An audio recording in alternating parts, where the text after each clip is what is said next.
7 de la mañana, 14 minutos. Saludamos a esta hora al doctor Leonardo Correa. Él es coordinador regional de análisis, monitoreo e información de la Oficina de Naciones Unidas contra la Droga y el Delito. Doctor Correa, gracias por acompañarnos. Muy buenos días. Muy buenos días y un saludo muy especial para usted y para toda su audiencia. Gracias, doctor Correa. Estamos revisando la prensa internacional y más temprano contábamos que la mayoría de los titulares que hoy refieren a Colombia hacen señalamiento de su informe. Tengo un titular, por ejemplo, del Financial Times a esta hora, dice: la producción de coca en Colombia llega a sus niveles más altos, dice un reporte de Naciones Unidas. Tengo otro reporte de Bloomberg a esta hora que dice la cocaína, la salida de cocaína de Colombia está ya a un nivel récord de cerca de 1.700 toneladas, es lo que revela el monitoreo de satélites de las Naciones Unidas. El presidente Petro ha hecho una promesa, una nueva aproximación de las drogas. Este artículo me causa particular impresión porque dice: la cocaína de Colombia ha salido a un nivel récord el año pasado, con sus drogas inundando nuevos mercados y generando violencia a través del planeta.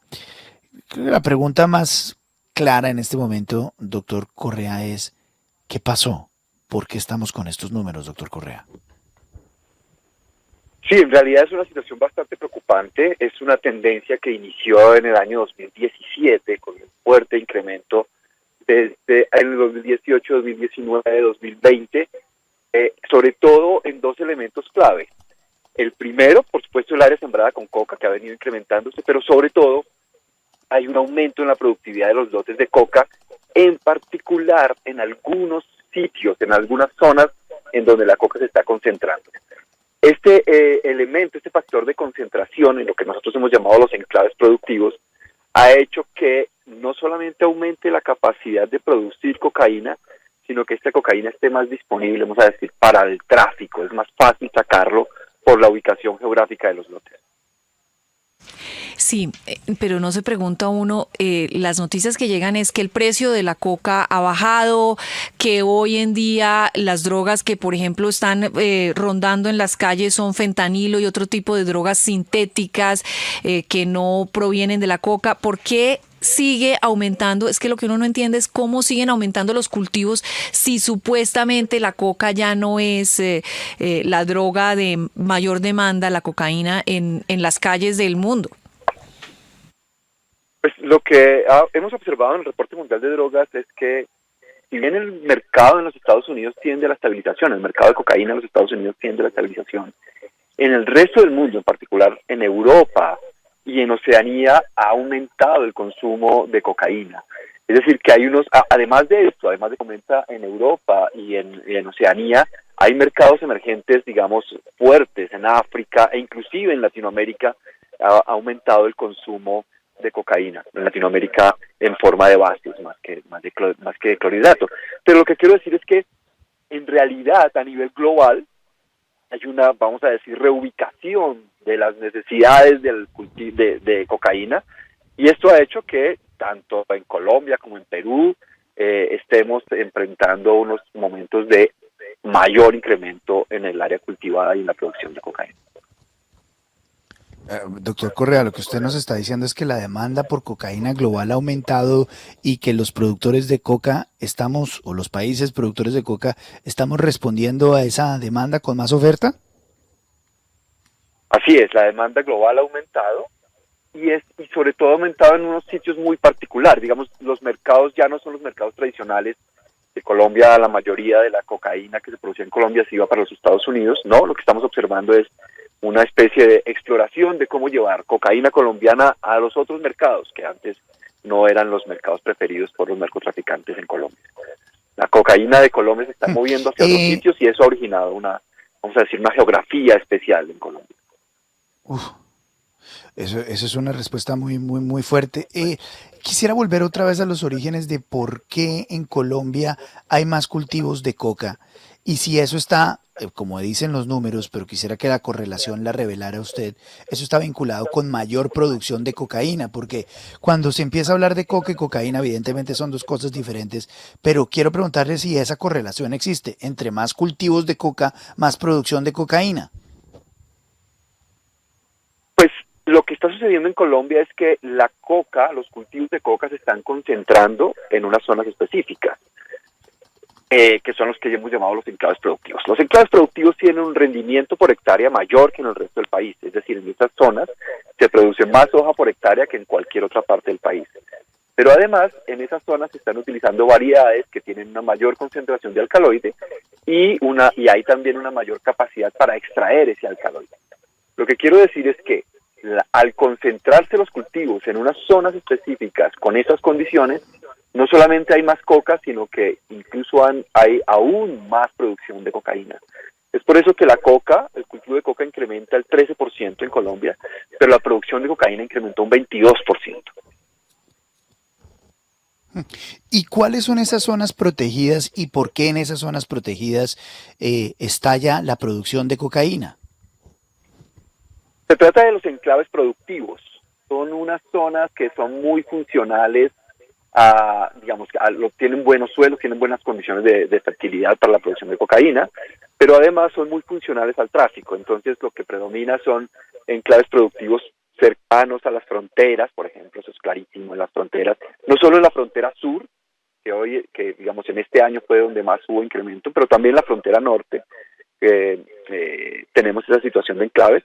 Hay enclaves productivos en el Bajo Cauca, en unas zonas muy específicas del Bajo Cauca que tienen unos altos rendimientos también, y hay enclaves productivos asociados al Océano Pacífico, que están cerca de la salida, digamos, marítima en el Océano Pacífico. Esos enclaves son, digamos, aquí Sí. ocupan el 14% del territorio, pero ahí se produce el 44% de la cocaína. Son sitios relativamente pequeños, vamos a decir, concentrados, pero que tienen Sí. una gran capacidad para producir cocaína. ¿Hay una razón adicional a la facilidad para exportar, para sacar la cocaína de esos enclaves productivos? ¿O hay otra razón por la cual esos enclaves productivos se establecen en esas zonas que usted ha descrito? Lo que nosotros hemos encontrado en las investigaciones que hemos hecho sobre los enclaves productivos es que son muy funcionales al tráfico, y esta es la razón, digamos, principal. Allí no solamente está el cultivo, sino que también están los laboratorios, el hecho de que todos los cultivos estén agrupados, estén cerca los unos de los otros, hace más fácil el poner allá las sustancias químicas que se requieren para hacer la transformación de la hoja de coca, y en general el factor clave es que están asociados a rutas de tráfico bien establecidas. Entonces los del sur, unas salidas hacia Ecuador, ustedes saben lo compleja que es la situación en este momento en Ecuador, y hacia el norte las salidas también hacia Venezuela, y en el Océano Pacífico pues la salida marítima más tradicional. Entonces el enclave tiene esa funcionalidad triple. Es útil para el cultivo en el sentido de que los campesinos se agrupan allá a sembrar, es útil para la transformación en el sentido de que es fácil llevar las sustancias químicas necesarias para hacer esa transformación, y es fácil para el tráfico, es funcional al tráfico, está cerca de las rutas de tráfico. Buenos días, lo saluda Juan Lozano. Escuché decir que parte del incremento de la productividad era porque las matas que eran jóvenes el año anterior ahora tienen una mayor capacidad de producción. Mi pregunta es, ¿esas matas jóvenes, esa resiembra que parece que se hubiera extendido, tiene que ver con la falta de fumigación? ¿Hay más resiembra o se vuelven más productivas porque no hay fumigación y eso se ha convertido en un estímulo para que tengamos estos números? Esta es una investigación, digamos, que no se ha realizado en realidad.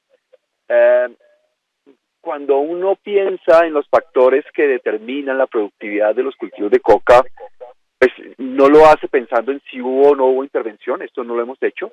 Lo que es claro es que sí hay unas mejoras en el uso de insumos agrícolas, se utilizan mejor los insumos agrícolas que en el pasado, Segundo, el hecho de que los cultivos estén agrupados, estén cerca los unos de los otros, ha facilitado una asistencia técnica mejor y ha facilitado la implementación de variedades, digamos, más productivas.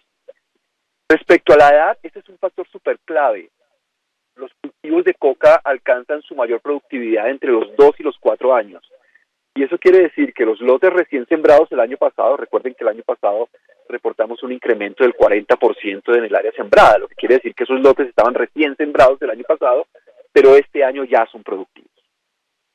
Señor Correa, ¿no cree usted que asistimos a la formación creada ya de facto de una nueva república independiente cocalera que arranca en la provincia de Esmeraldas, en Ecuador, y se extiende hasta Buenaventura, quizá en el departamento del Valle, y del mar hacia acá recoge por ahí unos 150 kilómetros, sin que Ecuador y sin que Colombia puedan controlar verdaderamente ese estado cocalero incipiente sin presencia institucional? Es bastante fuerte. Es claro que la actividad, la influencia de la coca en estos territorios es bastante grande. Yo creo que no estamos condenados, todavía estamos a tiempo de hacer acciones, y hay varios elementos que me ayudan a soportar ese optimismo. El primero es que, por supuesto, hay unas comunidades con mucha disposición a hacer trabajo en marcos de legalidad. Hay actividades legales fuertes todavía en el territorio. Y si bien la economía ilegal pues tiene incidencia fuerte, aún no es, la única alternativa en el territorio. Siempre que viajo en estos territorios, siempre que voy y visito estas zonas, me doy cuenta de que tenemos allí las posibilidades de realmente superar esa situación. Hay que crear las condiciones propicias, hay que facilitar que los líderes y lideresas en esos territorios hagan su trabajo de guiar a las comunidades hacia una vida más segura, más tranquila para ellos mismos, a una vida en paz y basada en las actividades legales. Sí. Estamos en una situación compleja, eso no lo podemos negar, y ese hecho de que la coca esté concentrándose tanto en esos territorios constituye un verdadero desafío. Señor Correa, buenos días, lo saluda William Calderón. El informe hace referencia al control, lo que llaman gramaje en algunos casos, que imponen los grupos armados ilegales en las zonas de mayor producción.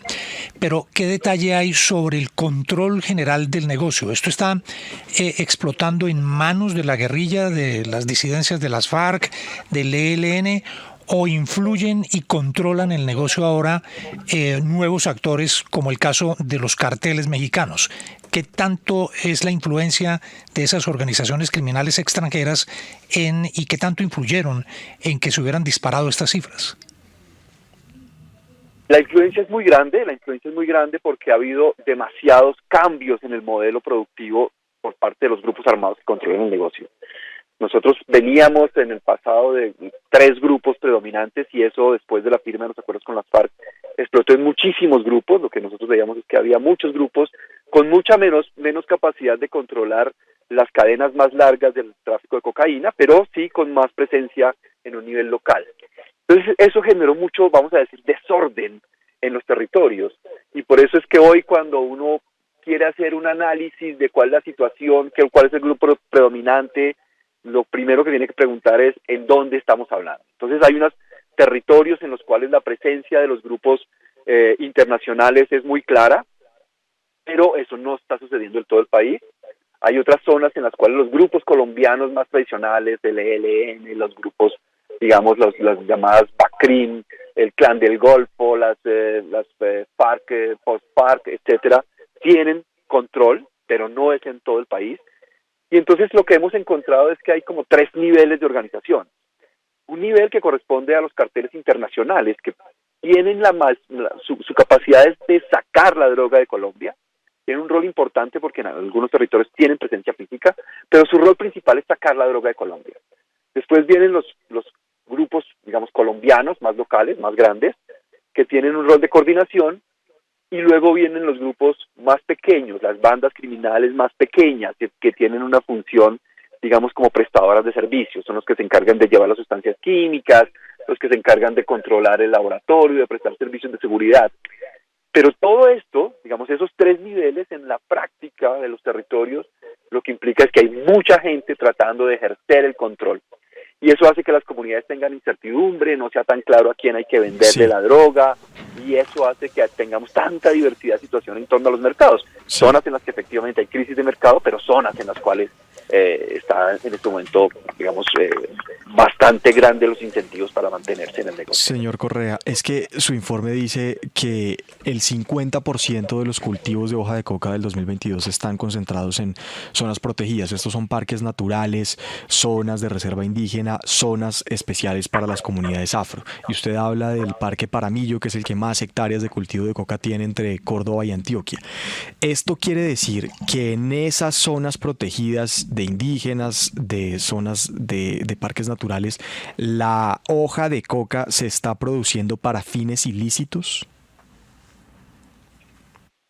La afectación de los parques y los territorios indígenas, los consejos comunitarios y las zonas de reserva forestal, digamos, es de vieja data en Colombia, digamos, desde hace tiempo, casi la mitad, siempre está rondando cerca de la mitad de los cultivos en ese tipo de territorios. Nosotros no hacemos detección de cultivos para uso tradicional, digamos, esos cultivos tienen unas condiciones, unas características especiales y nuestra metodología no está enfocada en detectar ese perfil de cultivos de coca. Entonces, los que nosotros hemos identificado en esos territorios efectivamente estarían dirigidos a la producción más industrial, digamos, del manejo de la hoja de coca para producir cocaína. Lo que es claro es que si bien tenemos la mitad de la coca situada en estos tipos de territorios, allí también hay una concentración. 30% de la coca en los resguardos indígenas está en solamente 3 resguardos indígenas. Y eso nos hace pensar que no es necesariamente por el hecho de ser resguardos como tal, sino por el hecho de la ubicación geográfica de esos resguardos. Lo mismo pasa con los parques. Fíjese que Paramillo, que es el parque que más coca tiene en este momento, pues está en esa ruta del núcleo del Bajo Cauca. La Paya, que fue el parque en donde más aumentó la coca, pues está en esta zona de expansión sobre el río Putumayo. Entonces, no es que la coca se esté moviendo a los parques en general, sino que aquellos parques que están en los sitios que los traficantes consideran estratégicos, pues están siendo más afectados. Señor Correa, le quiero preguntar si en el informe lograron encontrar si los grupos armados ilegales en esa zona donde se cultiva la coca son los que fijan los precios de los productos. En realidad no tenemos tanta información. Yo creo que ese es uno de los elementos que tenemos que complementar sobre esta investigación. Y es porque ha habido tantos cambios en este periodo que ha sido difícil perseguir esa dinámica.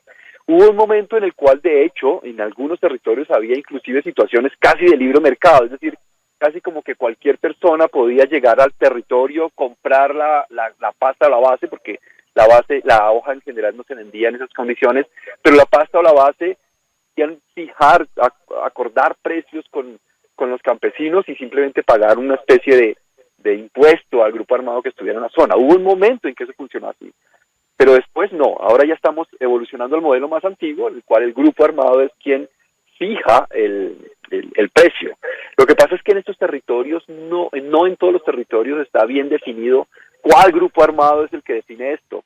Todavía hay muchas zonas en conflicto y no está bien claro esa situación de quién puede realmente tener suficiente poder para controlar el territorio.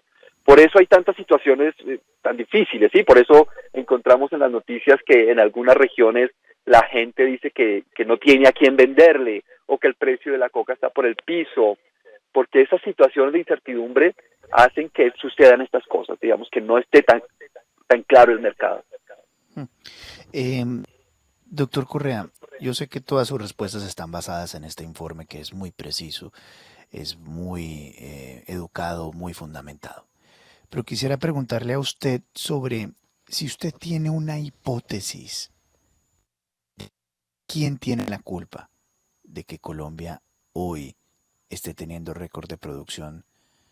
¿Quién tiene la culpa? ¿Cuál es su hipótesis? Sí, yo siempre me enfoco más en la solución. Yo creo que aquí tenemos que pensar mejor quién puede solucionar el problema. Y aquí está clarísimo que necesitamos la confluencia de muchos elementos. Yo creo que las comunidades están absolutamente comprometidas y cada vez que uno va a los territorios, las comunidades están cansadas de la violencia que viene detrás de la droga. Ellos son unos actores súper claves.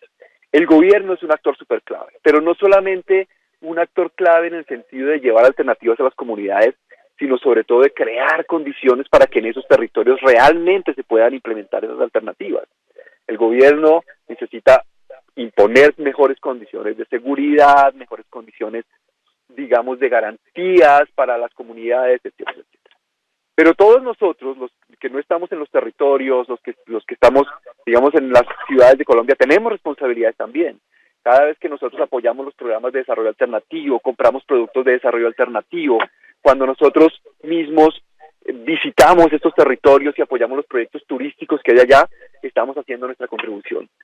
Y finalmente, yo creo que la comunidad internacional tiene una buena posibilidad de mejorar las condiciones de vida de estas personas.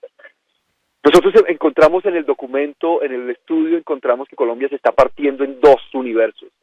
Un universo de desconcentración en el cual las comunidades, digamos, están listas para asumir, para poder tomar sus propias decisiones, y un universo en donde la coca se está concentrando cada vez más y en donde está siendo muy difícil que ellos por sí solos puedan enfrentar los desafíos del narcotráfico en esos territorios.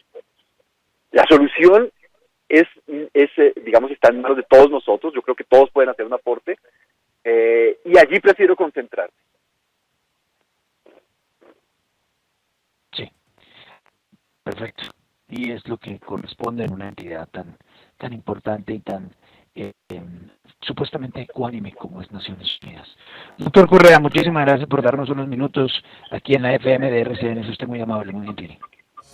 Muchas gracias, que tengan un buen día.